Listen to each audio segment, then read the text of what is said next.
আজি আপোনালোকৰ মাজলৈ লৈ আহিছো এক বিশেষ খুদনি। এই খুদনি মাৰ নিয়াবলৈ আজি আপোনালোকৰ মাজলৈ এক বিশেষ বিষয়বস্তু লৈ আহিছো। বহুতেই আমাক সোধে যে আৰু বহুতো মানুহে সাধাৰণতে সন্দেহত পৰা যায়, তেওঁলোকে বহুত চিন্তাত পৰা দেখা যায় যে বাস্তু দোষ যদি আপোনাৰ ঘৰত আছে, আপোনাৰ গৃহত আছে, তেতিয়াহ'লে ঘৰটো ভঙা চিঙা কৰিব নেকি? ভঙা চিঙা কৰিবলৈতো বহুত খৰচৰ দৰকাৰ হ'ব, আৰু ভঙা চিঙা নকৰিলে আমাৰ অপায় অমংগল আৰু কিবা ক্ষতি হ'ব নেকি? স্বাস্থ্য সংক্ৰান্তীয় ক্ষতি হ'ব নেকি? আমাৰ ঘৰত যিসকলে বাস কৰিছে সেয়া বাসিন্দাসকলৰ ক্ষতি হ'ব নেকি? এই বিষয়ে আপোনালোকক অকণমান চমু এটা পৰিচয় দিবলৈ ওলাইছোঁ আৰু কিছুমান কথাত খুদনি মাৰ নিয়াবলৈ খুজিছোঁ। প্ৰথম কথা হ'ল, ঘৰ এখন মানুহৰ কোৱা হৈছে যে মানুহৰ জীৱনৰ শেষ সপোন হৈছে ঘৰ।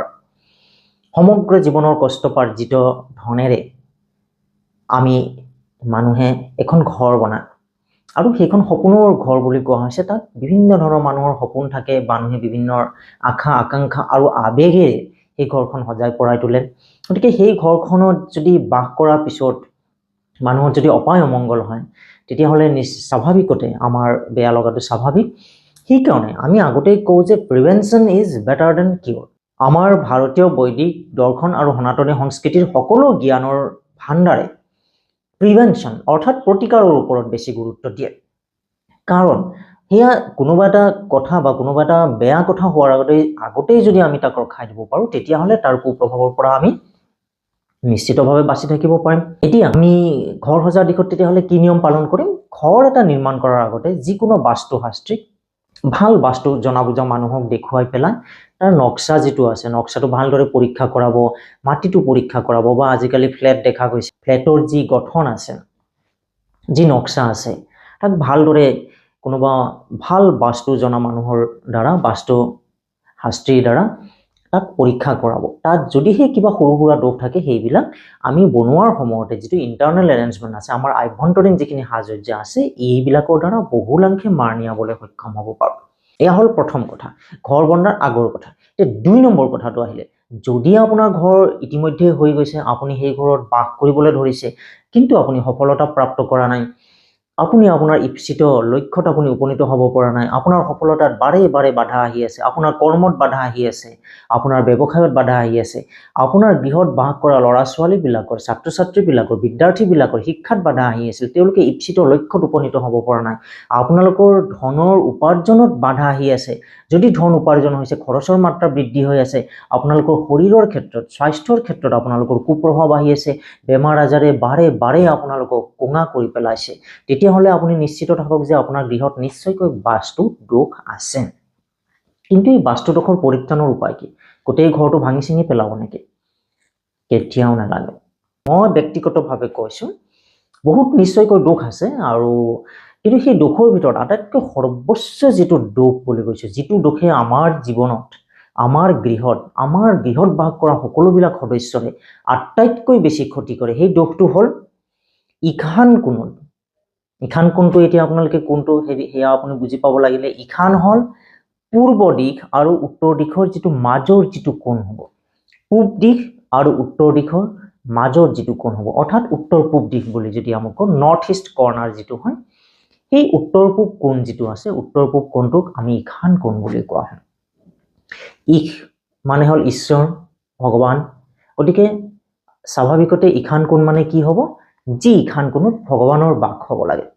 আমাৰ গৃহৰ পূজা অৰ্চনা আৰাধনাৰ স্থান আচলতে ঈশান দিশত হ'ব লাগে। এতিয়া যদি ঈশান দিশত আপোনালোকে তাত লেট্ৰিন বাথৰুম কৰিছে, লেট্ৰিন বাথৰুমৰ ব্যৱস্থা কৰিছে, তেতিয়াহ'লেতো সেই গৃহত ভগৱান বাস কৰিব জানো?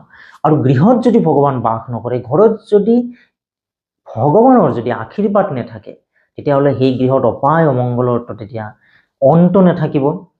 গতিকে এইটো এটা আটাইতকৈ বৃহৎ দোষ। মই নিজে দেখিছোঁ, অসংখ্য মানুহৰ, অসংখ্য গৃহ বা নক্সা যিবিলাক আছে, সমগ্ৰবিলাক তেওঁলোকৰ জীৱনৰ লগত তুলনামূলক বিশ্লেষণ কৰি পেলাই মই পাইছোঁ যে একমাত্ৰ এই দোষটোৰ বাহিৰে বাকী দোষ যিবিলাক আছে, এই দোষবিলাক আমি আভ্যন্তৰীণ সাজসজ্জাৰে আৰু বিভিন্ন ধৰণৰ প্ৰতিকাৰৰ নিয়ম আছে, এইসমূহ নিয়মেৰে আমি সেইসমূহ বাস্তু দোষ খণ্ডন কৰিব পাৰোঁ।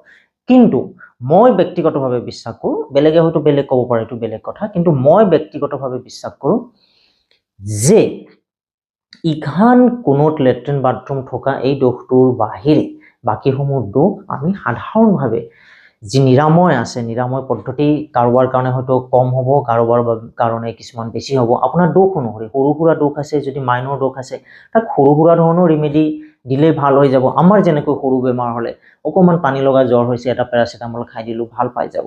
কিন্তু আমাৰ যদি ডাঙৰ বেমাৰ হৈ থাকে, ভিতৰি যদি ডাঙৰ বেমাৰ হৈ থাকে, আপোনাৰ লিভাৰৰ প্ৰব্লেম হৈছে, ক'ৰবাত যদি পাথৰী হৈছে, তেতিয়াতো অপাৰেশ্যন কৰিব লাগিব নহয় জানো, চাৰ্জিকেল অপাৰেশ্যন। গতিকে বেমাৰ অনুসৰি এই ধৰণে ৰিমেডিয়েল যি মেজাৰ আছে, যিবিলাক প্ৰতিকাৰৰ যিবিলাক পদ্ধতি আছে বা প্ৰতিকাৰৰ যিবিলাক নিয়ম থাকিব, সেইবিলাকৰ মানে প্ৰকোপটো কম বেছি হ'ব। আমাৰ যেতিয়া ডাঙৰ সমস্যা হ'ব, তাৰ প্ৰতিকাৰো আমি ডাঙৰ ধৰণে কৰিব লাগিব, তাৰ প্ৰতিকাৰটো অকণমান উচ্চ পৰ্যায়ৰ প্ৰতিকাৰ কৰিব লাগিব। আৰু সৰু সুৰা যিবিলাক আমাৰ সৰু সুৰা দোষ থাকে, ঘৰ এখনত নিশ্চিতভাৱে যথেষ্টখিনি বাস্তু দোষ থাকে আমাৰ জীৱনত। কাৰণ সেইসমূহ বাস্তু দোষ, কাৰণ গোটেই ঘৰটো বাস্তুসন্মতভাৱে সজোৱাৰ পিছতো আভ্যন্তৰীণ যিটো সাজ সজ্জা আছে, কাৰণ আভ্যন্তৰীণ সাজ সজ্জা মাজে মাজে আমাৰ সলনি হৈ থাকে। গতিকে আভ্যন্তৰীণ সাজ সজ্জাৰ মাজতো যথেষ্টখিনি বাস্তু দোষ উৎপন্ন হয়। এটা কথা মন কৰিব, গৃহত যদি আমি বস্তু এটা দীৰ্ঘদিন ধৰি পেলাইও থওঁ, অব্যৱহাৰ কৰি, অৰ্থাৎ ব্যৱহাৰ নকৰাকৈ যদি পেলাই থওঁ, তাৰ পৰাও বাস্তু দোষ উৎপন্ন হ'ব। আমাৰ জাবৰ জোঁথৰ উৎপন্ন হৈ থাকে এটা গৃহত। গতিকে সেই গৃহত যদি জাবৰ জোঁথৰ আমি নিয়মীয়াকৈ যদি চাফা নকৰোঁ, আমাৰ লেতেৰা হৈ থাকিব। ঘৰ লেতেৰা যদি আমি নিয়মীয়াকৈ যদিহে চাফা নকৰোঁ, তাৰ পৰাও বাস্তু দোষ উৎপন্ন হ'ব। গৃহত আমি কি ধৰণৰ ফটো ৰাখিছোঁ, শুভ ফটো ৰাখিছোঁ নে নাই, শুভ সাংকেতিক চিহ্ন, শুভ মাংগলিক চিহ্ন ৰাখিছোঁ নে নাই, সৰু সৰু কথা, এইবিলাক কথাৰ পৰাও কিন্তু গৃহত বাস্তুত প্ৰভাৱ পৰে। আমি কি ধৰণৰ কথা বতৰা গৃহত পাতি আছোঁ, আমি কি ধৰণৰ টিভি হওক বা আমি মোবাইলত কি ধৰণৰ প্ৰগ্ৰাম চাই আছোঁ, খোৱাৰ সময়ত কি চিন্তা কৰি শুই গৈছোঁ, আমি কোনফালে মুখ কৰি পেলাই হৈছোঁ, আমি কেইটা বজাত হৈছোঁ, এই গোটেইবিলাক কথাত কিন্তু বাস্তুৰ লগত ওতঃপ্ৰোতভাৱে জড়িত। আমাৰ জীৱনৰ প্ৰতিটো দিশ, আমাৰ জীৱনৰ প্ৰতিটো কৰ্মই বাস্তুৰ লগত জড়িত। আৰু অকল আপোনাৰ গৃহৰ বাস্তু শুভ হ'লেই নহ'ব। আমি আজিকালি দেখা গৈছে যে বেছিভাগ সময় আমি বাহিৰতে থাকোঁ, আমাৰ এটা সামাজিক জীৱন আছে, মানুহ সামাজিক প্ৰাণী। গতিকে আপুনি যি ঠাইৰে গৈছে, যি ঠাইত আপুনি কৰ্মক্ষেত্ৰত আছে, আপুনি ৰাস্তাত যেতিয়া গৈ আছে, আপুনি সামাজিক ক্ষেত্ৰত যেতিয়া অংশগ্ৰহণ কৰিছে, আপুনি সামাজিক কাম কাজ উৎসৱ পাৰ্বণত আপুনি যেতিয়া অংশগ্ৰহণ কৰিছে, এইসমূহত আপুনি কি ধৰণৰ বাস্তুৰ সন্মুখীন হৈছে, আপুনি বেলেগৰ লগত যেতিয়া কথা পাতিছে, পজিটিভ কথা পাতিছে নে নিগেটিভ কথা পাতিছে, আপুনি বিভিন্ন ধৰণৰ মানুহৰ লগত যেতিয়া লেনদেন কৰিব লগা হৈছে, আপুনি বিভিন্নজনৰ লগত ওতঃপ্ৰোতভাৱে জড়িত আছে, সেইসমূহ ব্যক্তিৰ জীৱনত আপুনি ধনাত্মকভাৱে প্ৰভাৱ পেলাইছে নে ঋণাত্মকভাৱে প্ৰভাৱ পেলাইছে।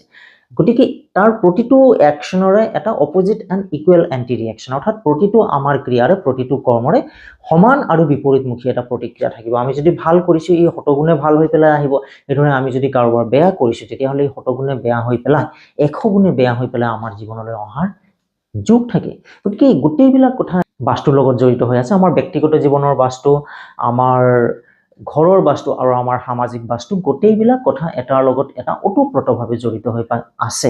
আমি এটাৰ লগত এটাক বিচ্ছিন্ন কৰি আমি সেয়া চাব নোৱাৰোঁ, কাৰণ আমি বিচ্ছিন্ন গ্ৰহত আমি বাস কৰি থকা নাই, আমি বিচ্ছিন্নভাৱে কোনো গ্ৰহত আমি বাস কৰি থকা নাই, আমি সামাজিকভাৱে বাস কৰি আছোঁ, পৰিয়ালকেন্দ্ৰিক পাৰিবাৰিকভাৱে বাস কৰি আছোঁ। গতিকে আমি পৰিয়ালৰ সদস্যসকলৰ লগতো কিভাৱে কথা বতৰা পাতিছোঁ, পৰিয়ালৰ সদস্যসকলৰ লগত আমাৰ সমিল মিল আছে নে নাই, গৃহত আমি ভাল ধৰণে কথা বতৰা পাতিছোঁ নেকি, নে আমি অনবৰতে গালি দি থাকোঁ। প্ৰতিটো ক্ৰিয়াৰে কিন্তু, আমাৰ প্ৰতিটো কৰ্মৰে এটা প্ৰতিক্ৰিয়া আছে, আৰু এই প্ৰতিক্ৰিয়াসমূহে আমাৰ জীৱনত, আমাৰ কৰ্ম জীৱনতে হওক, আমাৰ ব্যক্তিগত জীৱনতে হওক, নিশ্চিতভাৱে প্ৰভাৱ পেলায়। গতিকে এই সকলোবিলাক দিশ সামৰি আপোনালোকৰ সন্মুখত পৰৱৰ্তী সময়ত পৰ্যায়ক্ৰমে এটা এটাকৈ মুকলি কৰিম।